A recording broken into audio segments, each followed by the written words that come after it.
शुरुआत में हम वेनेसडे नाम की एक लड़की को देखते हैं जिसका आज स्कूल में पहला दिन था। इसकी हरकतों और पसंद नापसंद की वजह से ये कोई आम लड़की नहीं लगती थी। स्कूल में आकर जब वो अपने लॉकर को खोलती है तो वहाँ उसे उसका भाई बंधा हुआ मिलता है। वो जैसे अपने भाई को पकड़कर खोलने लगती है तो फौरन ही उसे कुछ ख्याल आने लगते हैं, जिसमें वो उन लड़कों को देखती है जिन्होंने उसके भाई को यहाँ बंद किया। वो यहाँ से उन लड़कों के पास जाती है उन्हें सबक सिखाने के लिए, जो पूल में तैरने की प्रैक्टिस कर रहे थे। वहाँ वो पूल में बहुत सारी मछलियों को छोड़ देती है जो काटती है। अब सारे बच्चे तो पूल से बाहर आ जाते हैं मगर एक बच्चा नहीं आ पाता और एक मछली उसकी टांग पर काट ले। उसकी हरकत के बाद स्कूल वाले उसे निकाल देते हैं। उसने पहली बार ऐसे नहीं किया था, बल्कि अब से पहले भी वो बहुत सारे स्कूल से निकाली जा चुकी थी। तो इसीलिए उसके माँ बाप उसे एक अकेडमी में ले जा रहे थे, क्योंकि वहाँ वेडनेसडे जैसे बच्चे ही पढ़ते थे, मतलब कि जिनकी हरकतें सबसे हटके होती थी। और वो वहाँ जाना तो नहीं चाहती थी मगर मजबूरन उसे जाना ही पड़ता है। अकेडमी के पास वाले जंगल का सीन देखते हैं जहाँ एक शिकारी शिकार करने आया था। वो जंगल के काफी अंदर जाकर एक जगह पर बैठकर चाय पीने लगता है, मगर तभी कोई चीज अचानक से आकर उस पर हमला कर देती है और बड़ी बेरहमी से उसे मार देती है। वेडनेसडे और उसके माँ बाप अकेडमी पहुंचकर वहाँ के प्रिंसिपल के पास जाते हैं। ये प्रिंसिपल भी वेडनेसडे की तरह ही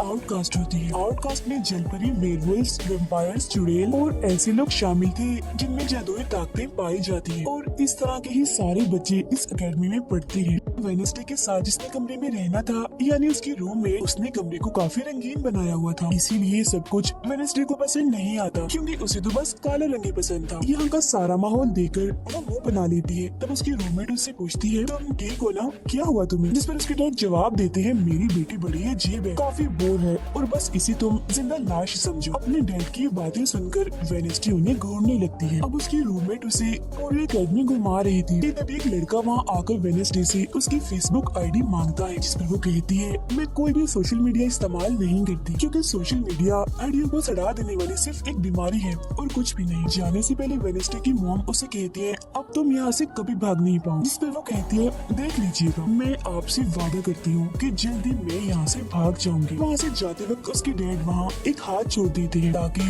वो वेडनेसडे पर नजर रख सके। उधर जंगल में जब पुलिस छानबीन करने आती है तो उन्हें उस शिकारी की लाश के टुकड़े अलग अलग जगहों पर पड़े मिलते हैं। ऐसा हादसा वहाँ पहली बार नहीं हुआ था, बल्कि तीसरी बार ऐसा हुआ कि अकेडमी के एक जंगल में कोई मारा गया। और वेडनेसडे अपने कमरे की सारी रंगीन चीजें हटा देती है और अपने रूममेट से कहती है, शोर मत करो, कमरे में शांति बनाओ, क्योंकि ये मेरे नॉवल लिखने का वक्त। मगर वो तो गाना लगाकर डांस करने लगती है, जिससे वेडनेसडे को गुस्सा आ गया था और वो उसे गाना बंद करने को कहती है। तो वो रूममेट अपने पंजे दिखाकर उसे डराने लगती है, क्योंकि वो थी एक वेयरवुल्फ, मतलब कि आधी इंसान और आधी वुल्फ। तभी इधर एक टीचर आती है जो काफी अच्छी थी और वो वेडनेसडे को वेलकम के तौर पर एक फूल गिफ्ट दी थी। अब अगले दिन जब वेडनेसडे कहीं जा रही थी तो उसके डैड का छोड़ा हुआ वो हाथ छुप छुप कर उसे देख रहा था और फिर तभी उसके ऊपर एक स्टैचू गिरने वाला था। मगर बिल्कुल ठीक वक्त पर एक लड़का जिसका नाम जेवियर है उसे बचा लेता, लेकिन इस हड़बड़ी में वो बेहोश हो गई थी। और जब उसे होश आती है तो बजाय जेवियर का शुक्रिया अदा करने के वो उसे कहती है कि मुझसे ये उम्मीद मत रखना कि मैं तुम्हारी शुक्रगुजार रहूंगी, क्योंकि तुमने मुझे बचाकर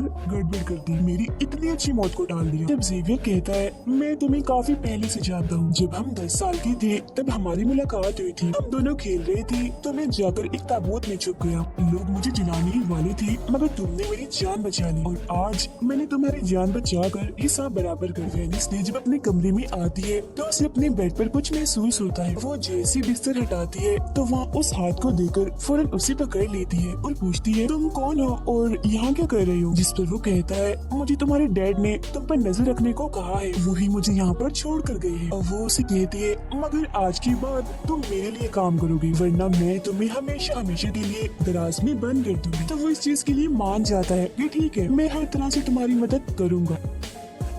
अगले दिन प्रिंसिपल वेडनेसडे को एक दिमागी डॉक्टर के पास ले जाती है, क्योंकि उन्हें भी ऐसा महसूस हुआ था कि वेडनेसडे का दिमागी तवाज़ुन कुछ ठीक नहीं है। मगर वो वहाँ कोई बहाना बनाकर हाथ की मदद से खिड़की खोलती है और वहाँ से भाग जाती है। भागते हुए वो एक आदमी से टकरा जाती है, जिससे फौरन उसे ख्याल आता है, जिसमें वो देखती है कि इस आदमी का अभी एक्सीडेंट होने वाला है, जिसमें वो मर गया है बड़ी बेरहमी से। मगर वो इस बारे में उस आदमी को कुछ नहीं बताती, क्योंकि उसे खून खराबा बहुत पसंद। वो एक होटल में जाती जाती है जहाँ उसकी मुलाकात एक वेटर से होती है। वो काफी परेशान दिख रहा था क्योंकि उसकी कॉफी मशीन खराब हो गई। वेनेस्डे उसे कहती है मैं तुम्हारी कॉफी मशीन ठीक कर सकती हूँ, लेकिन इसके बदले तुम्हें मुझे स्टेशन पर छोड़ना होगा, जिसके लिए वो मान भी जाता है और वेनेस्डे उसकी मशीन ठीक कर देती है। जिस पर वो कहता है बस थोड़ा सा इंतजार करो, मेरी शिफ्ट खत्म होने वाली है, फिर हम चलते हैं। और वेनेस्डे जब वहाँ बैठी इंतजार कर रही थी कि तभी कोई शरारती लड़की आकर उसे परेशान करने लगती है, जिससे उसे गुस्सा आ गया था और वो उन लड़कों को अकेले ही काफी मारती है और अच्छा सबक सिखाती है। अब इतनी ही देर में उस वेटर के डैड जो एक पुलिस ऑफिसर थे वहाँ आ जाते हैं। तोड़फोड़ देखकर जब वो अपने बेटे से इस बारे में पूछते हैं तो वो कहता है कुछ नहीं, बस वो लड़के कस्टमर्स को परेशान कर रहे थे तो इसने उन्हें अच्छा सबक सिखा दिया। तो भी यहाँ अकेडमी की प्रिंसिपल भी आ जाती है, उनसे सॉरी बोलकर वेनेस्डे को यहाँ से ले जाती है। रास्ते में वो उस पर काफी गुस्सा करती है कि आखिर तुमने कैसे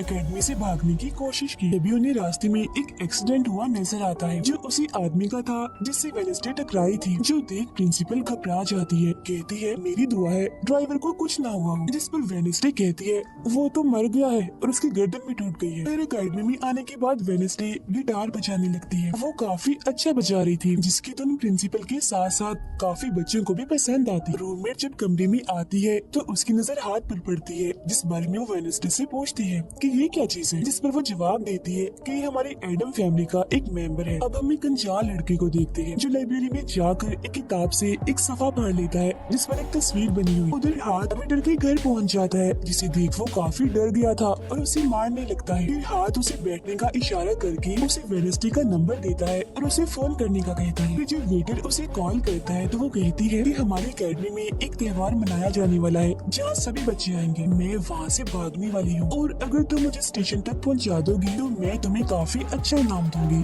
जिस पर वो वेटर मान भी जाता है। जब वो त्योहार में जाती है तो देखती है कि प्रिंसिपल की नजर मुझ पर ही है, इसीलिए वो एक आदमी को पैसे देकर प्रिंसिपल का ध्यान भटकाने का कहती है। और वेटर वहाँ आकर वेनेस्डे के जाने से पहले उसे उसके डैड का एक पुलिस रिकॉर्ड तोहफे में देता है जो उसने अपने डैड की फाइल्स में से चुराया था, क्योंकि उसके डैड एक पुलिस ऑफिसर जो थे। अब उस रिकॉर्ड को लेकर जैसे वो यहाँ से जाने लगती है तो तभी वो उस लड़के से टकरा जाती है जिसने बुक में से तस्वीर को फाड़ा था। टकराते ही वेनेस्डे को उस लड़के की मौत की ख्याल आने लगते हैं कि वो थोड़ी देर में मरने वाला है, जो बहुत ही भयानक थी। वो लड़का जंगल की तरफ जाने लगता है तो वेनेस्डे भी उसके पीछे जाती है और कहती है रुक जाओ, जंगल में मत जाओ, तुम्हारी जान को खतरा है तो मर जाओगे। मगर तभी वो उसे अपने जादू से उड़ाकर पेड़ पर लगा देता है और कहता है खतरा मुझे नहीं तुम्हें है, बल्कि तुम खुद ही खतरा हो और मैं सब लोगों को तुमसे बचा रहा हूँ। उस दिन स्टैचू को मैंने ही तुम्हारे ऊपर गिराया था। जिसके बाद वो उसे एक तस्वीर दिखाता है और कहता है इस तस्वीर में तुम ही हो जिसे मेरी मॉम ने 25 साल पहले बनाया था और ये उस वक्त की बात है जब वो इस अकेडमी में पढ़ती थी। मरने से पहले उन्होंने कहा था कि इस लड़की यानी तुम्हें मुझे रोकना होगा, नहीं तो तुम इस अकेडमी के साथ साथ पूरी दुनिया को ही तबाह कर दोगी। वो बस वेनेस्डे को मारने ही वाला था कि तभी एक बड़ा सा मॉन्स्टर आकर उस पर हमला कर देता है और बड़ी ही बेरहमी से उसे मार देता है। इसके बाद हम वेनेस्डे को उसके कमरे में देखते हैं क्योंकि उसने यहाँ से भागने के इरादे को खत्म कर दिया था, क्योंकि अब उसके दिमाग में बहुत सारे सवाल थे, जैसे कि मैं इस दुनिया के लिए खतरा कैसे हूँ, एक मॉन्स्टर ने आखिर मेरी जान क्यों बचाई, और साथ ही उसके डैड के खिलाफ पुलिस रिपोर्ट जिसमें उसके डैड के ऊपर एक कत्ल का इल्जाम था। अब अगले दिन पुलिस ऑफिसर वहाँ आते हैं क्योंकि वेनेस्डे ने ये रिपोर्ट लिखवाई थी कि उस अनजान लड़के की मौत मैंने अपनी आंखों से होते हुए देखी जंगल में। मगर पुलिस को वहाँ ना कोई लाश मिलती है और ना ही कोई ठोस सबूत। तो वेनेस्डे से पूछते हैं कि आखिर तुम इतनी रात को जंगल में कर क्या रही थी, जिस पर वो कहती है मैंने जंगल में उस लड़के को जाते हुए देखा था और जब मैंने उसका पीछा किया तो देखा कि एक मॉन्स्टर ने आकर उसे मार दिया है, जिसके बाद में बेहोश हो गई। तो फौरन प्रिंसिपल पुलिस ऑफिसर से कहती है उस लड़के का कोई कत्ल नहीं हुआ, वो जिंदा है, बस यहाँ से भाग गया है, इसीलिए आपको वेनेस्डे की बातों को यकीन नहीं करना चाहिए। अक्सर इसे इस तरह के दौरे पड़ते रहते, हम इसका इलाज करवा रहे हैं, जल्दी ही ठीक हो जाएगी। फिर जब प्रिंसिपल वहाँ से जाती है तो वो ऑफिसर से कहती है कि जंगल में कोई तो है जो सबको मार रहा है और उसी ने उस लड़के को भी मारा है। मगर तभी वहाँ वो लड़का आ जाता है जो जिंदा था और बिल्कुल सही सलामत भी। अब अगले दिन जब वेनेस्डे को डॉक्टर के पास ले जाया जाता है तो वो उससे पूछती है कि क्या तुमने ये अफवाह इसलिए फैलाई कि सभी की तवज्जो तुम पर हो जाएगी, यानी कि तुमने उस लड़के की मौत होते हुए देखा। जिस पर वो कहती है मैं जानती हूँ मैंने क्या देखा है, ओके मुझे तुम्हें बताने की कोई जरूरत नहीं। अगले दिन उसे पता चलता है कि उसी लड़के को बगैर किसी वजह से एकेडमी से निकाला जा रहा है, इसलिए वो अपने साथी और साथ को उस लड़के के पीछे लगा देती है। अब प्रिंसिपल के कहने पर वेडनेसडे एक एक्टिविटी में हिस्सा लेती है, जिस मकसद के लिए वो क्लब ज्वाइन करती है, जहाँ उसके साथ सिर्फ एक ही लड़का था जिसके साथ उसकी दोस्ती हो जाती है। जब हाथ उस लड़के के पीछे जाता है तो देखता है कि वो अपना रूप बदल रहा है, जहाँ पहले वो एक बुरा इंसान और फिर एकेडमी के प्रिंसिपल का रूप ले लेता है। जिसके बाद हाथ आकर ये सारी बात वेडनेसडे को बता देता है। अब जब क्लास शुरू होने वाली थी तो जेवियर उसे कहता है कि मेरी साथ वाली सीट खाली है तो तुम यहाँ बैठ जाओ, तो वो उसके साथ आकर बैठ जाती है। जेवियर यहाँ मकड़ी की तस्वीर बना रहा था और फिर अपने जादू से वो उसे जिंदा भी कर देता है, मगर एक ही झटके में वेडनेसडे उसे मार देती है और उसकी राख उड़ा देती है। अब एक लड़की जो काफी बदतमीज थी और विलन भी थी, उसकी और वेडनेसडे के बीच काफी बहस हो जाती है, क्योंकि दोनों ही एक दूसरे से काफी चिढ़ती थी, एक दूसरे को जरा भी पसंद नहीं करती थी। और इसके बाद वेडनेसडे अपनी जगह अपनी रूममेट को उस क्लब में भेज देती है, जहाँ वो एक्टिविटी की प्रैक्टिस कर रही थी, और खुद वो अकेली ही चली जाती है एकेडमी की उस जंगल में मॉन्स्टर को ढूंढने के लिए। वेडनेसडे को वहाँ उस अनजान लड़की का टूटा हुआ चश्मा भी मिलता है, वही अनजान लड़का जिसे मॉन्स्टर को मारता हुआ इसने देखा था। और अब जैसे ही वो इस चश्मे को छूती है तो लाइब्रेरी में उसे वहाँ एक किताब भी दिखती है, तो वो उस किताब को खोजने लाइब्रेरी में चली जाती है, मगर उसे वहाँ उस तरह की कोई भी किताब नहीं मिलती। जिसके बाद वो चुपके से जेवियर के कमरे में चली जाती है, क्योंकि वो लड़का और जेवियर एक ही कमरे में रहते थे। वेडनेसडे और हाथ यहाँ पर उस किताब को ढूंढ रहे थे, मगर तभी यहाँ जेवियर आ जाता है, जिस वजह से वो बेड के नीचे छुप जाती है। तभी जेवियर के पास वो विलन लड़की भी आती है और उसे कहती है तुम मुझसे क्यों नाराज हो, अच्छा गुस्सा छोड़ो सुलह कर लो, जिस पर वो मना कर देता है। अब उसके इनकार पर विलन लड़की को लगने लगता है कि ये सब वो वेडनेसडे की वजह से कर रहा है, इसीलिए वो कहती है कि कल मैं वेडनेसडे समेत तुम्हारे सभी साथियों की कश्तियों की धज्जियां उड़ाने वाली हूँ। बेड के नीचे छुपे वेडनेसडे और हाथ भी उसकी ये बात सुन लेती। कमरे में वापस आने के बाद वेडनेसडे अपने रूममेट से कहती है कि कल जो कश्तियों की रेस होने वाली है मैं भी उसमें हिस्सा लूँ, और कुछ भी हो जाए उस घमंडी लड़की यानी विलन को मैं हरा कर ही रहूंगी। अब अगले दिन जब रेस शुरू होती है तो बताया जाता है कि इस मुकाबले का कोई भी असूल कानून नहीं है, जो भी टीम सबसे पहले गुफा में जाकर झंडे को लाएगी वही टीम जीत जाएगी। जिसकी फौरन बाद गेम शुरू हो जाती है और विलन भी अपनी चालें चलना शुरू कर देती है। वो अपने एक जलपरी साथी की मदद से एक टीम की कश्ती को तुड़वा देती है, जिससे वो पूरी टीम पानी में गिर जाती है। मगर फिर जब वो जलपरी वेडनेसडे की कश्ती की तरफ आ रही थी तो हाथ उससे पहले ही जाल फेंककर उसे जाल में फंसा लेता है। अब किनारे तक सिर्फ तीन ही टीम्स पहुंच पाती है, और जब सारे लोग झंडा लेने अंदर जाते हैं तो रूममेट अपने पंजों से जोकर टीम की कश्ती में छेद कर देती है। फिर सभी के साथ वेडनेसडे जब झंडा लेकर आ रही थी तो उसे ख्याल आता है, जिसमें वो अपनी जैसी लड़की को देखती है जिसके हाथ में किताब थी। होश में आने पर झंडा लेकर वो वापस से कश्ती में चली जाती है, जो उसकी कश्ती तो छेद होने की वजह से वहीं पर ही डूब जाती है। जबकि जलपरी दोबारा से वेडनेसडे की कश्ती पर हमला करने लगती है, मगर हाथ पानी में जाकर जलपरी को जोर से मुक्का मार। अब वेडनेसडे अपनी कश्ती से बहुत सारे तीर निकाल कर विलन की कश्ती में छेद कर देती है, जिससे उसकी कश्ती डूब जाती है और वेडनेसडे की टीम इस रेस को जीत जाती है। अब ये 4 साल में पहली बार हुआ था जब उस विलन को किसी ने हराया था, इसलिए आज वो गुस्से में आग बबूला हुई।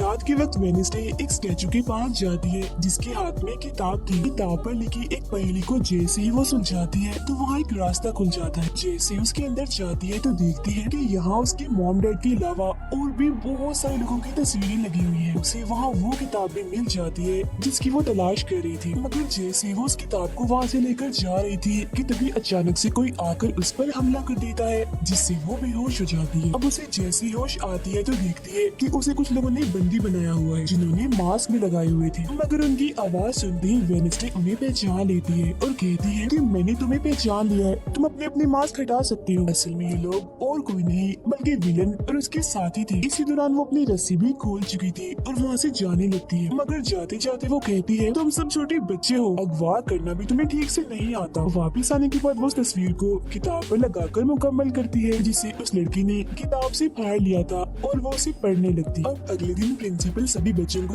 एक प्रोजेक्ट देती है जिसमें उन्हें शहर की सारी दुकानों पर जाकर काम करना था। शहर पहुंचने के बाद वेडनेसडे जेवियर को वो किताब दिखाकर पूछती है कि क्या तुम इस किताब को पहचानते हो, जिस पर वो कहता है हाँ। इस किताब को लेकर मेरे और उस लड़के के बीच में लड़ाई भी हुई थी जिसके बारे में तुमने कहा था कि मॉन्स्टर ने उस पर हमला कर दिया था। ये किताब एक जादूगर की है और 30 सालों से भी ज्यादा पुरानी है, तो तुम इसके साथ क्या कर रही हो। ये सुन वो उससे पूछती है तुम उस जादूगर के बारे में और क्या जानते हो। वो कहता है कुछ खास नहीं, अगर तुम उस जादूगर के बारे में जानना चाहते हो तो तुम्हें उसके घर जाना होगा जो काफी पुराना एक खास घर है। अकेडमी के सारे बच्चे भी अलग अलग दुकानों में जाकर काम करने लगते हैं। वेडनेसडे एक वेट्रेस बनी थी मगर उसका नखरा गुस्सा देखकर कोई भी उसे खाने की चीज नहीं लेता। वेडनेसडे का दोस्त पेस्ट्री खा रहा था कि तभी शरारती बच्चे आकर उसे परेशान करने लगते हैं और बस फिर होना क्या था, वेडनेसडे वहाँ आती है और उन्हें खूब मारती है। इसके बाद वो अपने उस दोस्त को लेकर जादूगर के घर जाती है ताकि वो सारी सच्चाई जान सके कि आखिर बात क्या है और उस किताब के बारे में भी। उसे वहाँ जादूगर की बहुत सारी चीजें और एक पेंटिंग भी दिखाई देती है। पेंटिंग में वो उसी लड़की को किताब पकड़ी हुई देखती है जो उसे गुफा के पास भी दिखी थी। उसके ख्याल में जब उनके रेस में वेडनेसडे झंडा लेने गई फिर उसे वहाँ इस पेंटिंग वाले लड़की की किताब भी मिल जाती है मगर वो खाली थी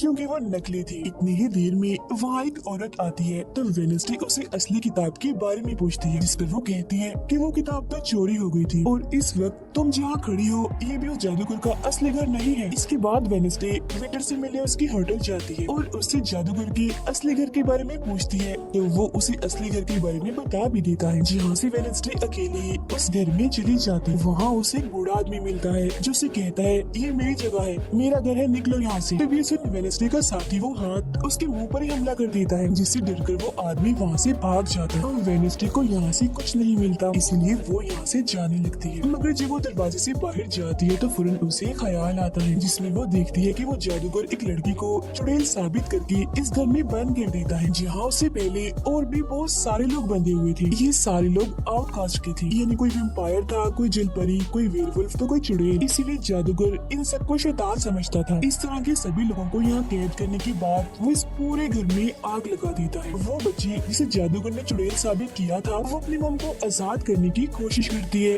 मगर नहीं कर पाती क्योंकि सभी लोगों को जंजीर की मदद से जमीन के साथ बांधा हुआ था। सिर्फ वो बच्ची ही आजाद थी, इसीलिए अपनी माँ के कहने पर उसे बेसमेंट के जरिए वहाँ से भागना पड़ता है। जिसके बाद वो जादूगर जो बेहद ही जालिम था सभी आउटकास्ट के लोगों को जला देता है। अभी वो लड़की वेडनेसडे के पास आती है और कहती है वो बहुत ही जालिम है, हम सबको मार देगा। तब इतनी ही देर में वो जादूगर भी वहाँ आ जाता है जिससे वेडनेसडे डर जाती है और वापस से होश में मतलब कि मौजूदा वक्त में आ जाती है। होश में आते वो हाथ से कहती है मैंने उस लड़की को देख लिया, उसने मुझसे बात भी की, मुझे लगता है वो मेरे खानदान की कोई मेंबर है। तभी यहाँ जंगल वाला मॉन्स्टर आकर इस घर पर हमला कर देता है मगर जब उसकी नजर वेडनेसडे पर जाती है तो वो यहाँ से भाग जाता है। वेडनेसडे और हाथ उसका पीछा करते हैं मगर देखते हैं कि मॉन्स्टर के कदमों के निशान तो इंसानी पैरों के निशान भी बदल गए। अगले दिन उस जादूगर की मूर्ति को इज्जत के तौर पर एक जगह पर लगाया जाने वाला था क्योंकि शहर के लोग तो उसे अपना हीरो ही मानते थे और आज वेडनेसडे को वहाँ गिटार बजाने के लिए बुलाया गया था। लेकिन वो लोग जैसे मूर्ति लगाकर अपना काम करने लगते हैं तो तभी वो हाथ रेली फेंककर मूर्ति को आग लगा देता है क्योंकि वेडनेसडे के कहने पर उसने पहले ही मूर्ति पर पेट्रोल डाल दिया था। आग देखकर सारे लोग वहाँ से भाग जाते हैं मगर वेडनेसडे अभी भी वहाँ बैठी गिटार बजा रही होती है। साथ ही वो मूर्ति को जलता हुआ देखकर खुश भी हो रही थी और प्रिंसिपल को वेडनेसडे पर ही शक था मगर उसके खिलाफ प्रिंसिपल के पास कोई सबूत नहीं था। अब जादूगर के जिस पुराने घर में वेडनेसडे गई थी जहाँ वो बूढ़ा आदमी था वो अभी भी वही रुका हुआ था मगर तभी वो मॉन्स्टर वहाँ आता है और उस बूढ़े आदमी पर हमला कर देता है। लेकिन मरते मरते वो बूढ़ा आदमी मॉन्स्टर की 2-3 तस्वीरें अपने कैमरा में बना ही लेता है। पुलिस को जब ये खबर मिलती है तो फौरन छानबीन करने पहुँच जाती है जहाँ उन्हें बूढ़े आदमी के कैमरा से मॉन्स्टर की तस्वीर भी मिल जाती है। अगले दिन हाथ मुर्दाघर जाकर वहाँ लगे कैमरा पर कोई चीज लगा देता है ताकि जो वो करे उसे कोई ना देख सके। फिर वो दरवाजा खोलता है तो वेडनेसडे अंदर आती है। वो यहाँ दरअसल उस बूढ़े आदमी के जख्मों को देखने आई थी जिसे उस मॉन्स्टर ने मारा था। वो बूढ़े आदमी की लाश को देखकर सारा डेटा अपने पास रिकॉर्ड कर लेती है जबकि हाथ उसकी एक फाइल बनाने में लग जाता है। तभी वहाँ डॉक्टर और पुलिस ऑफिसर भी आ जाते हैं। तब छुपने के लिए वेडनेसडे एक बॉक्स मिस हो जाती है। जब डॉक्टर उस बॉक्स को खुला हुआ देखते हैं तो फौरन उसे चेक करते हैं, मगर जब वेडनेसडे को उसमें पड़ा हुआ देखते हैं तो उन्हें लगता है कि ये भी एक लाश है, इसीलिए वो उस बॉक्स को बंद करके वहाँ से चले जाते हैं। मगर फिर जब हाथ उसे वहाँ से लेने आता है तो वो कहती है, अच्छा तंग मत करो प्लीज, थोड़ी देर और सुने तो बड़ा मजा आ रहा है। फिर इसके बाद वो अपनी छानबीन से ये पता लगवा लेती है कि वो मॉन्स्टर असल में जिस्म के हिस्सों को इकट्ठा कर रहा है। फिर अगले दिन जब वो अकेडमी जाती है तो उसे जेवियर के गर्दन पर किसी के पंजों के निशान दिखते हैं। अब हम जेवियर को एक केबिन से बाहर आता हुआ देखते हैं और क्योंकि वेडनेसडे को उसके जख्मों पर पहले से ही शक था तो वो भी उसका पीछा करते करते वहाँ आ गई थी। उसे वहाँ पर बहुत सारी मॉन्स्टर की ड्राइंग्स और तस्वीरें दिखती हैं। एक दो तस्वीर को लेकर जैसे वो वहाँ से जाने लगती है तो तभी जेवियर उसे देख लेता है और जाने से रोक देता है, मगर वेडनेसडे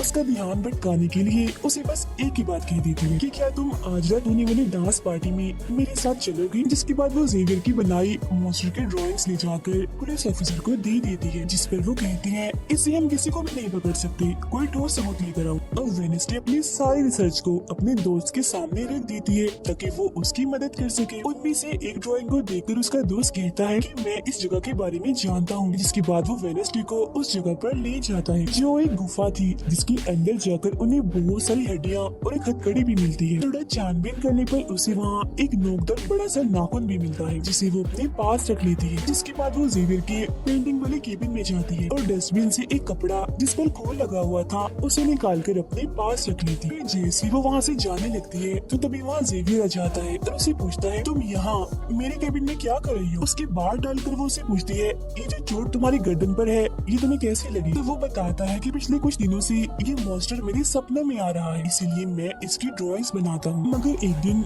मैंने अपने जादू पर से कंट्रोल खो दिया और ड्राइंग के अंदर से मॉन्स्टर की पंजे ने निकलकर मुझे नोच लिया। लेकिन अब क्योंकि वेडनेसडे उस पर शक कर रही थी इसीलिए वो उस पर काफी गुस्सा करता है और फौरन उसे यहाँ से जाने का कहता है। अब वेडनेसडे वो खून लगा कपड़ा और नाखून जाकर पुलिस ऑफिसर को दे देती है और कहती है ये लो ठोस सबूत और बेशक डीएनए टेस्ट करवा लो, मेरे ख्याल से इतना सबूत काफी होगा, है ना।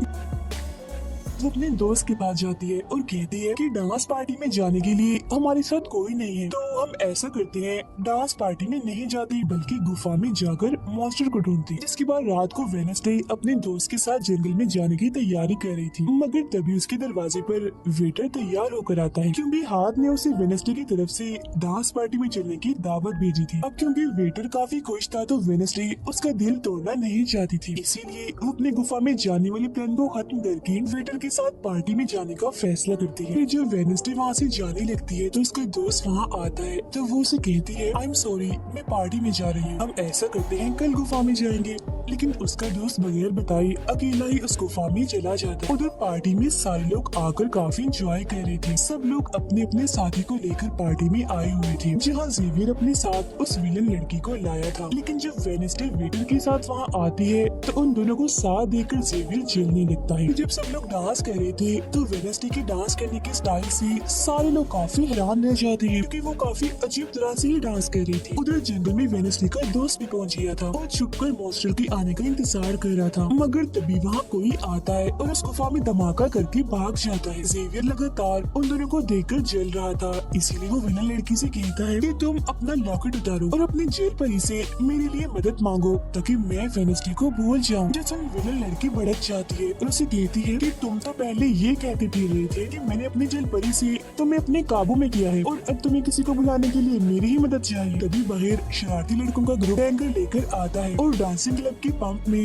वो बड़ा सा पाइप लगा देते हैं और फिर तभी अचानक उस पार्टी में खून की बारिश होने लगती है क्योंकि जो टैंकर वो शरारती लड़के लाए थे जिसका पाइप उन्होंने लगाया था उसमें दरअसल खून था। ये देख सारे लोग घबरा जाते हैं और पार्टी से भागने लगते हैं, मगर वेडनेसडे वहीं खड़ी रहती है क्योंकि उसे तो अब और मजा आ रहा था क्योंकि वो बारिश खून की नहीं बल्कि कलर की थी जिसमें वो काफी इंजॉय कर रही थी। तभी वेडनेसडे को ख्याल आता है जिसमें वो देखती है कि उसका दोस्त अकेला ही जंगल में चला गया है जहाँ वो मुसीबत में है, उसकी जान खतरे में है, इसीलिए वो जंगल की तरफ उसे बचाने के लिए भाग जाती है। उसके दोस्त के पीछे दरअसल वो मॉन्स्टर पड़ गया था जिससे बचकर वो भाग रहा था। वो मॉन्स्टर एक बार उस पर हमला करता ही है कि तभी वेडनेसडे उसे ढूंढते हुए वहाँ आ जाती है। तब मॉन्स्टर उसे देखकर वहाँ से भाग जाता है। वो अपने दोस्त को बेहोश पड़ा हुआ देखकर काफी घबरा जाती है। इतनी ही देर में उसकी टीचर भी उसका पीछा करते करते वहाँ आ गई थी, जिसके बाद उसके दोस्त को हॉस्पिटल ले जाया जाता है और वेडनेसडे खुद वापस अपने अकेडमी में आ जाती है जहाँ वो अपने डैड पर लगी इल्जाम को सुलझाने की कोशिश कर रही थी कि आखिर सच क्या। अकेडमी में सारे माँ बाप अपने बच्चों से मिलने आते हैं क्योंकि आज मीटिंग थी। प्रिंसिपल सबको बताती है कि वेडनेसडे के दोस्त की हालत में सुधार हो रहा है, कुछ दिन के बाद ठीक होकर वो वापस आ जाएगा। मगर दूर खड़ी वेडनेसडे अपने रूममेट को बताती है कि ये झूठ है, वो तो कोमा में है बेचारा। तभी यहाँ दोनों के माँ बाप आ जाते हैं और ये उनसे मिलने चली जाती है। वेडनेसडे अपने मॉम डैड को बताती है कि जब से आपने मुझे यहाँ छोड़ा है मेरे ऊपर बहुत सारे हमले हुए हैं। अब इन सभी को अपनी अपनी फैमिली से मिलता हुआ दूर खड़े जेवियर और विलन लड़की देख रहे हैं क्योंकि उनकी मॉम डैड आज भी नहीं आई। अब विलन लड़की सुधर गई होती है, साथ ही उसके जेवियर के साथ दोस्ती भी हो गई थी, तो अब से हम उसे जेवियर की दोस्त कहें। तब इतने ही देर में उसकी मॉम भी इधर आ जाती है, जिसे देखकर वो काफी हैरान थी। वेडनेसडे के माँ बाप प्रिंसिपल से मिलते हैं तो वो कहती है कि वेडनेसडे काफी अजीब तरह से सबसे पेश आती है, इसे डॉक्टर के पास ले जाए इलाज करवाने के लिए। अब इससे पहले वहाँ उसकी माँ बाप कुछ कहते फौरन वो बोल पड़ती है कि रुकिए जरा डैड, मैं आपसे कुछ पूछना चाहती हूँ। ये देखिए एक लड़का जिसका नाम गैरेट है, इसके कत्ल का इल्जाम आपके सर पर क्यों है और ये कौन था? तब वेडनेसडे की मॉम उसे कुछ भी बताने से इनकार कर देती है। तब वो अपनी मॉम को ये कहकर यहाँ से चली जाती है कि मत बताइए, बाकी सबूत मैं खुद ढूंढ लूँ। वो सीधा जाती है हॉस्पिटल अपने दोस्त से मिलने, जहाँ उसका ख्याल वेडनेसडे का साथी हाथ रख रहा था। अब पता चलता है कि डॉक्टर ने अपनी जान ले ली और ये डॉक्टर वही था इसके मुर्दा खाने से वेडनेसडे बूढ़े आदमी की लाश को देखने आई। मरने से पहले डॉक्टर ने एक खत भी छोड़ा था जिसमें लिखा हुआ था कि मैं गैरेट के केस पर शर्मिंदा हूँ क्योंकि मैंने उसकी झूठी रिपोर्ट बनाई थी। अब जब सारे लोग खाना खा रहे थे तो तभी वहाँ पुलिस ऑफिसर आकर वेडनेसडे के डैड को पकड़ लेता है और कहता है कि गैरेट की मौत के इल्जाम में तुम्हें गिरफ्तार किया जा रहा है। जेल में वेडनेसडे अपने डैड से मिलने जाती है, पूछती है कि बताएं गैरेट से आपका क्या वास्ता है। तो वो बताते हैं कि गैरेट तुम्हारी मॉम से बहुत प्यार करता था, फिर एक दिन जब तुम्हारी मॉम और मैं साथ थे तो गैरेट ने आकर मुझ पर हमला कर दिया। मैंने अपना काफी बचाव किया, जिस तरह गलती से उसकी मौत हो गई। ये सुन वेडनेसडे को उनकी बात थोड़ी झूठी लगती है। फिर वो पुलिस ऑफिसर के पास जाती है, कहती है मेरे डैड ने गैरेट को नहीं मारा और ये उनके खिलाफ साजिश की जा रही है। जिस पर वो कहता है दुनिया तुम्हारे हिसाब से नहीं चलती, हमारे पास सबूत आ गए हैं तुम्हारे डैड के खिलाफ। वो कहती है मैं नहीं मानती और मेरा ख्याल है कि जिसने मेरे दोस्त को मारने की कोशिश की उसने ही गैरेट को मारा होगा। पार्क में रूममेट अपनी मॉम के साथ बैठी थी, जहाँ उसकी मॉम चाहती है कि वो पूरी तरह एक वेयरवुल्फ बन जाए और वो उसे एक डॉक्टर के पास जाने का कहती है, मगर रूममेट ऐसा नहीं चाहती, इसलिए वो यहाँ से चली जाती है। अब वेडनेसडे अपनी मॉम के पास जाती है ताकि वो सारी सच्चाई जान सके। उसकी मॉम खुफिया लाइब्रेरी में थी। वो अपनी मॉम से कहती है कि आपने मुझे इस अकेडमी में इसलिए भेजा ना ताकि मैं हमेशा आपकी परछाई बन के रहूं। जिस पर उसकी मॉम कहती है कि ये सिर्फ अकेडमी ही नहीं बल्कि पहले यहाँ एक ग्रुप हुआ करता था जिसकी बुनियाद तुम्हारी डैड की फैमिली की एक औरत ने रखी थी जिसका नाम गुडी था। वो कहती है मैं ये जानना चाहती हूँ कि डैड ने तो गैरेट को नहीं मारा तो फिर किसने मारा है। तब उसकी मॉम सच्चाई बताती है कि जब मैं वहाँ गई तो मैंने देखा कि तुम्हारे डैड और गैरेट आपस में लड़ रही थी। मैंने उन्हें रोकने की कोशिश की मगर गैरेट तुम्हारे डैड को काफी बुरी तरह से मार रहा था। मैंने फौरन तलवार उठा ली और फिर जैसे गैरेट मेरे पास आने लगा तो तलवार उसकी आर पार हो गई और वो मारा गया। मगर तुम्हारे डैड ने मेरी जान बचाने के लिए तलवार मुझसे ले ली ताकि सारा इल्जाम उन पर आ जाए। वेडनेसडे कहती है मगर मुझे पता चला था कि जब गैरेट मरा तो उसके मुंह से जाग निकल रही थी। ऐसा तो सिर्फ तब होता है जब किसी ने जहर लिया। अब सच पता करने का सिर्फ एक ही रास्ता है, गैरेट की कब्र को खोदना। जिसके बाद वो अपनी मॉम के साथ मिलकर गैरेट की कब्र को खोद देती है और वहाँ से उसकी एक उंगली ले लेती है। मगर तभी इधर पुलिस आकर उन दोनों माँ बेटी को गिरफ्तार कर लेती है। जेल में वेडनेसडे गैरेट की उंगली अपने मॉम डैड को दिखाती है, कहती है कि उसकी मौत जहर से हुई थी। मगर जैसे उसके हाथ इस उंगली पर लगते हैं उसे फौरन एक ख्याल आता है जिसमें वो देखती है कि गैरेट के डैड ने उसे जहर दिया था ताकि वो इस पूरे अकेडमी के लोगों को मार डाले। मगर जब उसकी लड़ाई वेडनेसडे के डैड से हुई तो जहर की बोतल टूट गई जिससे सारा जहर गैरेट के अंदर चला गया, जिसका मतलब साफ था कि उसने वेडनेसडे के डैड को ही नहीं बल्कि पूरी अकेडमी को ही खत्म करने आया था। जेल से रिहा होने के बाद वेडनेसडे और उसकी मॉम मेयर के पास जाती है, कहती है आपने गैरेट की मौत के सच को छुपाया, उसकी मौत जहर से हुई थी न कि तलवार से और ये बात साबित भी हो गई है। जो सुन मेयर सब कुछ सच बता देता है जिसके बाद वेडनेसडे के डैड को भी रिहा कर दिया जाता है। अब वेडनेसडे अपनी मॉम को बताती है कि मुझे बहुत ख्याल आते हैं, जिस पर उसकी मॉम कहती है कि ये खासियत हमारे खानदान में है, ख्याल सबको आते हैं, अगर ख्याल हमारे कंट्रोल में ना रहे तो ये हमें पागल बना सकते हैं, इसीलिए हमारे खानदान के पुराने लोग आकर हमें आसान रास्ता बताते हैं और ट्रेनिंग देती हैं। तो वेडनेसडे फौरन बोलती है जैसे गुडी एडम्स जिसके बारे में आपने बताया था कि वो मेरे डैड के खानदान की है, जिस पर उसकी मॉम कहती है कि मुझे नहीं पता, बहरहाल तुम होशियार रहना क्योंकि गुडी एडम्स बदला चाहती थी जिसके चक्कर में वो खुद भी नहीं बच पाई। खैर सबके माँ बाप अपने अपने बच्चों से मिलकर जा रहे थे। रूममेट अपनी मॉम को कहती है, आप फिक्र मत करना, जब मुझे वेयरवुल्फ बनना होगा मैं बन जाऊँ। जाने से पहले वेडनेसडे की मॉम उसे वही किताब देती है जो अक्सर प्रिंसिपल के पास हुआ करती थी। वो किताब लेकर वेडनेसडे प्रिंसिपल के पास जाती है, कहती है कि उस अनजान लड़की को आपने मारा था, मैंने देखा था, जिसके बारे में मैंने कहा था कि उसे मॉन्स्टर ने मारा है, क्योंकि वो आप ही हो जो खुद को बदल बदल कर लोगों को मार रही हो। मैं ये बात अब पुलिस को बता दूंगी। जिस पर प्रिंसिपल कहती है, नहीं उसे मैंने नहीं मारा, बल्कि वो तो अपनी ताकतों पर से कंट्रोल खो बैठा था और उस दिन उसने तुम्हें मारने की भी कोशिश की थी। इनकी बातों के दौरान इन्हें बाहर से शोर सुनाई देता है। ये चेक करने जब वहाँ जाती है तो पता चलता है कि बाहर ग्राउंड में आग से कुछ लिखा हुआ और वेडनेसडे अपनी चारों तरफ मोमबत्तियां जला के बैठी थी, क्योंकि वो गोडी को बुलाने की कोशिश कर रही। मगर तभी इधर उसकी रूममेट आ जाती है। साथ ही उसे एक खत भी मिलता है जिसमें कोई उसे गुफा में मिलने बुलाता है। जब वेडनेसडे अपनी रूममेट के साथ वहाँ जाती है तो गुफा के अंदर जाने के बाद उसे एहसास होता है कि यहाँ कोई है। यहाँ दरअसल जेवियर और उसके साथी थे जो वेडनेसडे को सरप्राइज देना चाहते थे, क्योंकि आज उसकी बर्थडे थी। यहाँ वेडनेसडे को एक लाइन लिखी हुई दिखती है कि जब मैं लौटूंगा तो शोले बरसेंगे। इसे जैसे वो हाथ लगाती है तो उसे ख्याल आता है जिसमें वो उसी लड़की से मिलती है जो अक्सर उसे नजर आया करती थी, और ये और कोई नहीं बल्कि गूडी ही है। वो वेडनेसडे को एक महल दिखाकर कहती है कि अगर तुम्हें उस जादूगर के बारे में जानना है तो तुम्हें इस महल को ढूंढकर यहाँ आना होगा। जब वो ग्राउंड में खड़ी उस लाइन को देख रही थी जहाँ आग से कुछ लिखा था, तो तभी उसके पास जेवियर आता है जिससे वो बात नहीं करती क्योंकि नाराज थी। उसे लग रहा था कि हो ना हो जेवियर ही वो मॉन्स्टर है। फिर वो अपने दोस्त के पास हॉस्पिटल जाती है जो अभी भी बेड पर था और उसकी हालत भी खराब थी, इसीलिए वो उसे कोई बात नहीं कर पाती। अब वेडनेसडे अपने दोस्त वेटर से मिलने जाती है और उसे उस महल जो गुडी ने दिखाया था उसकी तस्वीर दिखाकर पूछती है कि क्या तुम इस जगह के बारे में जानते हो, जिस पर वो मना कर देता। अब यहाँ तो उसका काम नहीं हुआ, इसीलिए वो उस तस्वीर को लेकर जेवियर के पास जाती है और उससे भी वही सवाल करती है कि क्या तुम इस जगह के बारे में जानते हो। मगर तभी उसकी नजर इसी महल की पेंटिंग पर जाती है जो जेवियर ने पहले से ही बनाई हुई थी, जिस पर वो बताता है कि ये जगह रात को मेरे सपने में आई थी तो मैंने इसे बना दिया। अच्छी बात ये थी कि जेवियर इस जगह के बारे में जानता भी था। तब उसे महल का पता लेकर वेडनेसडे वहाँ पहुँच जाती है जहाँ मेयर पहले से ही मौजूद था, और क्योंकि वो जान गया था कि असली कातिल कौन है तो वेडनेसडे उसकी गाड़ी में ही छुप जाती है। मगर जैसे मेयर की गाड़ी शहर में पहुँचती है तो कोई उनकी गाड़ी को ठोक देता है जिससे मेयर का एक्सीडेंट हो गया था।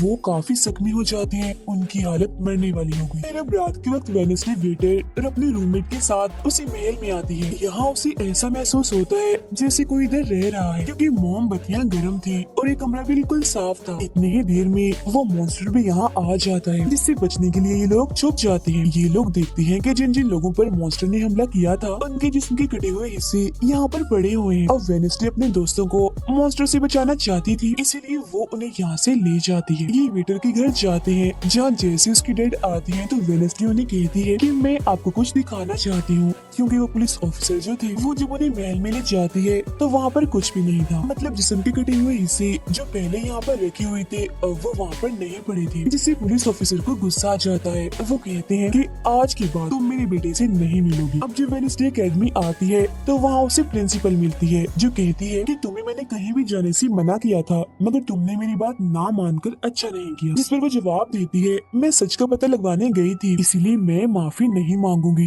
मैंने कुछ गलत नहीं किया है। जिसके बाद वो प्रिंसिपल को एक पेंटिंग भी दिखाती है जिसमें वो जादूगर था और वेडनेसडे खुद थी। बताती है कि इसलिए वो अनजान लड़का मुझे मारना चाहता था क्योंकि उसे लग रहा था कि एकेडमी के लिए मैं खतरा हूँ, मगर खतरा दुश्मन कातिल तो कोई और ही है, जबकि मैं तो इस एकेडमी और सबको बचाना चाह रही हूँ, तो मुझे एक मौका मिलना चाहिए। प्रिंसिपल कहती है, नहीं तुम कहीं नहीं जाओगे, आगे से ऐसी कोई भी गलती की तो मैं तुम्हें एकेडमी से निकाल दूंगी। और वहाँ से वो ये कहकर चली जाती है। वो जब अपने कमरे में वापस आती है तो देखती है कि रूममेट अपना सामान पैक कर रही है क्योंकि वो यहाँ से जा रही है। वो गुस्से में वेडनेसडे से कहती है कि तुम्हें सिर्फ अपना काम निकलवाना आता है, ये चाहे इसके लिए तुम्हारे दोस्तों की जान क्यों न चली जाए। आज वो अजीब सा मॉन्स्टर हमें भी मार देता। जिसके बाद वो यहाँ से चली जाती है। अब वेडनेसडे बिल्कुल अकेली रह गई थी, इसीलिए कमरे में एक जगह बैठ कर वो उस बॉक्स को देखने लगती है जो वो जादूगर के महल से चुरा कर लाई थी। उसे बॉक्स के नीचे एक खत मिलता है जिसमें वेनेसडे की अपनी ही बहुत सारी तस्वीरें होती हैं। जो देख वो कहती है, मेरी एडम्स फैमिली, जादूगर, मॉन्स्टर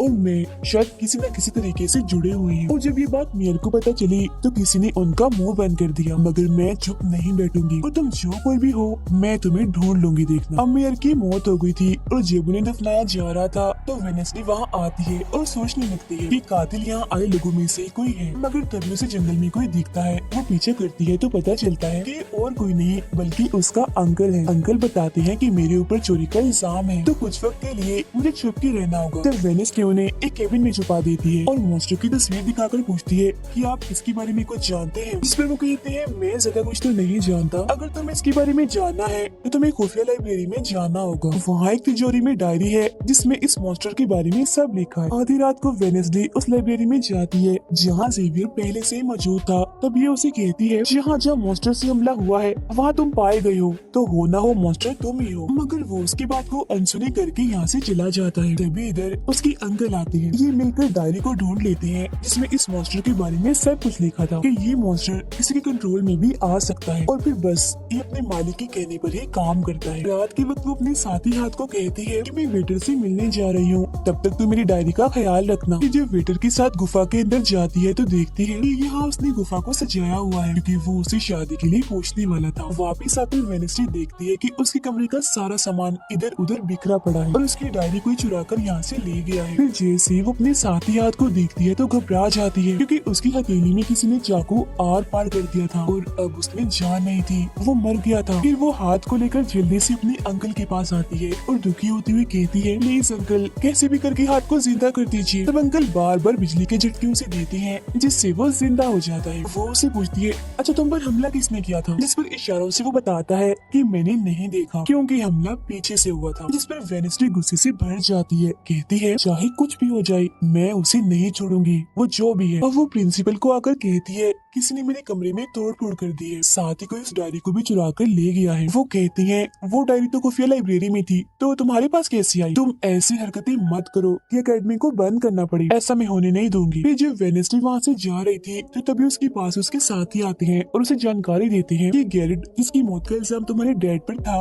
उसकी मॉम को किसी ने डबोकर मारा था और मरने से पहले उनकी सारी प्रॉपर्टी एक डॉक्टर ने हथिया ली थी। डॉक्टर नाम सुनकर वेनेसडे को दिमागी डॉक्टर पर शक होता है, इसीलिए वो सीधा उनके पास जाती है। कहती है कि मैं जानती हूँ आपके अंदर गैरेट की मॉम की आत्मा है जो सबसे अपनी मौत का बदला लेना चाहती है, अब बस कर दो, तुम्हारा खेल खत्म हुआ। जिसके बाद वो यहाँ से चली जाती है। ये सारी बातें सुन डॉक्टर को जरा भी समझ नहीं आती कि क्या बोल रही थी, इसीलिए वो फौरन प्रिंसिपल को कॉल करती है। कहती है वेनेसडे आई थी, उसका बर्ताव काफी अजीब था, उल्टी उल्टी बातें कर रही थी वो। अब तभी यहाँ मॉन्स्टर आ जाता है जो डॉक्टर पर हमला करके उन्हें मार देता है। अब डॉक्टर तो मर गई थी, इसीलिए वेनेसडे की शक की सुई अब जेवियर पर आ जाती है, इसीलिए वो उससे मिलने उसके कैबिन में जाती है। यहाँ उसे मरे हुए लोगों का सामान भी मिलता है जिससे उसका शक और पक्का हो जाता है। अब तभी इधर पुलिस भी आकर जेवियर को पकड़ लेती है क्योंकि पुलिस को यहाँ पर वेनेसडे ने ही बुलाया था। अब जब वेनेसडे कमरे में आती है तो उसकी रूममेट वापिस आ गई थी। कहती है तुम्हारा और मेरा कोई ताल्लुक है, मैं तुम्हारे साथ रहना चाहती हूँ, मैंने तुम्हें और हाथ को बहुत याद किया। फिर इसके बाद वेनेसडे वेटर के पास जाती है जहाँ उसे फिर से कुछ ख्याल आने लगती है जिनमें वो देखती है कि मॉन्स्टर और कोई नहीं बल्कि वेटर ही है जिसे वो पसंद करती है। मगर फिलहाल वो उसे कुछ नहीं कहती, उसे एक जगह पर लाती है और फिर कहती है कि जेवियर को तो फंसाया जा रहा है जबकि असली मॉन्स्टर तो तुम ही हो। मगर वो इसके लिए बार बार मना करता है। तभी यहाँ वेनेसडे के सारे दोस्त भी आ जाते हैं और वेटर को पकड़कर कुर्सी से बांध देते हैं। अब वेनेसडे उस पर जुल्म करना चाहती है मगर उसके दोस्त ऐसा करना नहीं चाहते, इसीलिए वो यहाँ से चले जाते हैं। फिर जैसे ही वो वेटर को मारने के लिए आगे बढ़ती है कि तभी वेटर के डैड पुलिस ऑफिसर यहाँ आ जाते हैं और वेनेसडे को गिरफ्तार कर लेते हैं। हालांकि वो उन्हें कहती भी है कि असली कातिल आपका बेटा है, वही मॉन्स्टर है ये, मगर वो उसकी एक नहीं सुनते। फिर जब वो यहाँ से जा रही थी तो वेटर उसके पास आता है, कहता है कैसा लगा हारना, अभी तो और भी बहुत कुछ होना बाकी है बच्चों। जिसके बाद प्रिंसिपल भी वेनेसडे को कह देती है कि तुमने सारी हदें पार कर दी, इसीलिए तुम्हें एकेडमी से निकाला जा रहा है। लेकिन अभी भी वो बार बार एक ही बात कह रही थी कि वेटर ही असली मॉन्स्टर है, मगर फिर भी वो उसकी एक नहीं सुनती और जाने का कहती है। तब आखिरी बार वेनेसडे जेवियर से मिलने जाती है जो जेल में बंद था और उससे नाराज भी था क्योंकि वेनेसडे ने ही उसे पुलिस के हवाले किया था। हालांकि वो उसे बताती भी है कि मॉन्स्टर वेटर है और उसने मेरे जरिए तुम्हें फंसाया है। वो उसकी भी एक नहीं सुनता, कह देता है इस सारी मुसीबत की जड़ तुम हो, अगर तुम ये एकेडमी छोड़ के चली जाओगी तो कुछ भी गलत नहीं होगा। ये बात सुनने के बाद वो एक सेकंड भी नहीं रुकती और यहाँ से चली जाती है। वो अपने कमरे में आकर अपना सारा सामान पैक करती है, जिसके बाद वो सभी से आखिरी मुलाकात करती है। सबसे आखिर में वो अपने दोस्त से मिलने हॉस्पिटल में जाती है। कहती है मैं तो जा रही हूँ, तुम अपना ख्याल रखना और हाँ बाहर मत निकलना, बाहर मॉन्स्टर हो सकता है। और उस दिन गुफा में धमाका करने वाला और कोई नहीं बल्कि प्रिंसिपल ही थी। जिस पर वो कहता है नहीं, धमाका करने वाले के जूते लाल थे, जो कि प्रिंसिपल कभी भी लाल जूते नहीं पहनती। ये बात सुनकर वेडनेसडे को पता चल जाता है कि असली कातिल कौन है। वो अपनी उसी टीचर के पास जाती है जिसे सब पसंद करती थी और कहती है बाकी लोग तो बिला वजह मारे गए हैं, जबकि असली कातिल तो तुम ही हो। तुमने ही वेटर को अपने कंट्रोल में करके उसे मॉन्स्टर बनाया और धीरे धीरे उसे अपना गुलाम बना लिया, अपने इशारों पर नचाकर लोगों को उसके जरिए मरवाया। तभी यहाँ वेटर भी आ जाता है, जिसे वो टीचर कहती है जल्दी करो, वेडनेसडे को मार दो। लेकिन दरअसल की वेटर नहीं थी बल्कि प्रिंसिपल थी, जो रूप बदल कर यहाँ पर आई थी। और अब टीचर प्रिंसिपल के गले में जहर का इंजेक्शन घुसा देती है, जिससे प्रिंसिपल बेचारी मारी जाती है। फिर वो वेडनेसडे को भी बांध कर जादूगर की गुफा में ले आती है। गुफा में आकर वेडनेसडे को पता चल जाता है कि जिन मरे हुए लोगों के जिस्म के हिस्सों को इकट्ठा किया गया था, वो दरअसल जादूगर को दोबारा से जिंदा करने के लिए किए गए थे। तभी यहाँ टीचर, जो असली विलेन थी, वेडनेसडे को बताती है कि जब गुडी ने जादूगर को मारा था तो गुडी ने अपने खून से जादूगर की कब्र पर एक ताला लगा दिया था। और अब जादूगर को जिंदा करने के लिए हमें गुडी की फैमिली मतलब एडम्स फैमिली के ही किसी इंसान का खून चाहिए, साथ ही पूरे चांद की रात भी हो। और अब हमें ये सुनहरी मौका मिल गया है जादूगर को जिंदा करने का, क्योंकि एडम्स फैमिली से तुम हो और आज पूरे चांद की रात भी है, हम तुम्हारा खून लेंगे। जिसके बाद टीचर वेडनेसडे के हाथ पर कट लगा देती है, जिससे उसका खून निकलने लगता है। फिर वो उसके खून से जादूगर की कब्र का ताला खोल देती है और फिर अगले ही पल जादूगर भी जिंदा होकर अपनी कब्र से बाहर आ जाता है। बाहर आते ही वो वेडनेसडे को चाकू मार देता है, जिससे वो जख्मी हो जाती है। इसके बाद वो एकेडमी को खत्म करने के लिए चला जाता है। अब तभी यहाँ गुडी एडम्स आती है और वेडनेसडे को बिल्कुल ठीक कर देती है, मतलब कि उसके जख्म, और कहती है मैंने तुम्हें ठीक तो कर दिया है, मगर अब की बाद मैं तुम्हें नजर नहीं आऊंगी। जंगल के रास्ते से जब वेडनेसडे जा रही थी तो तभी उसके सामने वेटर आ जाता है। उसे टीचर कंट्रोल कर रही थी, इसीलिए वो मॉन्स्टर बनकर उस पर हमला कर देता है। वो बस उसे मारने ही वाला था कि तभी यहाँ एक वेयरवुल्फ आ जाती है, जो और कोई नहीं बल्कि रूममेट थी, जो आज पहली बार वेयरवुल्फ बनी थी, वो भी सिर्फ वेडनेसडे को बचाने के लिए। यहाँ वेयरवुल्फ और मॉन्स्टर के बीच काफी खतरनाक लड़ाई होती है, जिसमें वेयरवुल्फ मॉन्स्टर पर भारी पड़ रही थी और उसे काफी मारती है, अच्छा मजा चखाती है। इसके बाद वेडनेसडे जादूगर से लड़ने उसे रोकने के लिए एकेडमी में आ जाती है, जहाँ वेडनेसडे को बचाने के लिए जेवियर पहुँच जाता है। अब जैसे जादूगर जेवियर को मारने वाला था तो तभी सामने वेडनेसडे आ गई थी और वो बेचारी कौन जख्मी हो जाती है, मगर फिर भी वो जेवियर को कहती है कि तुम यहाँ से जाओ और बाकी एकेडमी वालों को बाहर निकालो, क्योंकि ये हम जैसे आउटकास्ट के लोगों को नहीं छोड़ेगा। जिसके बाद वो फिर से खड़ी हो जाती है, उसके हाथ में तलवार भी थी, जिसकी मदद से वो जादूगर से लड़ती है, मगर जादूगर काफी ताकतवर था, इसीलिए वो उसके सामने नहीं टिक पाती। वो बस उसे मारने ही वाला था कि तभी इधर जेवियर की दोस्त आकर जादूगर का ध्यान भटका देती है, जिस दौरान मौका देकर वेडनेसडे उठती है और तलवार के एक टुकड़े को जादूगर के दिल की आड़ पार कर देती है, क्योंकि ऐसा उसे गुडी एडम्स ने करने को कहा था। जहाँ जादूगर एक बार फिर से मर जाता है, उन्होंने उसका जिस्म जलने लगता है और राख बनकर उठ जाता है। जादूगर के मरते ही यहाँ वो टीचर आ जाती है, जिसके हाथ में गेंद थी, जिसे वो वेडनेसडे पर तान देती है, क्योंकि वो उसे मारना चाहती है। मगर तभी यहाँ वेडनेसडे का दोस्त भी आ गया था, जिसके पास बहुत सारी मधुमक्खियाँ थी। वो उन सभी मधुमक्खियों को टीचर पर छोड़ देता है, जिससे उसका भी काम तमाम हो जाता है। जब वेडनेसडे अपने मिशन में कामयाब होकर बाहर आती है, जहाँ सारे लोग खड़े थे, तो वो वहाँ अपने रूममेट को भी देखती है, जो अब वेयरवुल्फ से अपने असली रूप में आ गई थी। यहाँ वो दोनों पहली बार गले मिलती हैं, मगर हैरत, अब वेडनेसडे को कोई भी ख्याल नहीं आ रहा था। कुछ वक्त के बाद वेडनेसडे अपना नॉवल भी पूरा कर लेती है, मगर वो इसका एंड नहीं करती, यानी कि वो उसे खत्म नहीं करती और आगे बस एक सवालिया निशानी छोड़ देती है। वो जेवियर से मिलने जाती है, जहाँ वो उसे गिफ्ट देता है, जिसमें मोबाइल था। वो इस गिफ्ट को ले तो लेती है, मगर कुछ नहीं कहती और वहाँ से चली जाती है। फिर जब वो अपनी गाड़ी में थी तो उसके पास मैसेज आता है, जिसमें उसकी कुछ तस्वीरें थी और साथ ही ये मैसेज भी था कि मैंने तुम पर नजर रखी हुई है, जिससे वो सोच में पड़ जाती है कि टीचर तो मर गई है, मगर अब उसके बाद ही कौन है जो सब कर रहा है। इसी सोच में वो अपने घर के लिए निकल जाती है। जिसके बाद हम पुलिस की गाड़ी को देखते हैं, जिसमें वो वेटर को बांधकर कहीं ले जा रही थी, क्योंकि उन्हें भी पता चल गया था कि यही असली मॉन्स्टर है, इसे बस कोई कंट्रोल करता है। मगर तभी अचानक से वेटर दोबारा मॉन्स्टर बन जाता है और सभी पुलिस वालों को मार देता है, जिसका मतलब ये था कि टीचर की तरह अभी भी कोई है जो इसे कंट्रोल कर रहा है और वो लोगों को मरवाता रहेगा इसके जरिए। और ये अनजान इंसान वही हो सकता है जिसने वेडनेसडे को मैसेज किया, यानी कि अभी भी कोई है जो एकेडमी को बंद करवाने में लगा है और मॉन्स्टर के जरिए खून खराबा कत्ल होना आम ही रहेगा। और इसी के साथ ही ये सीजन इधर ही खत्म हो जाता है।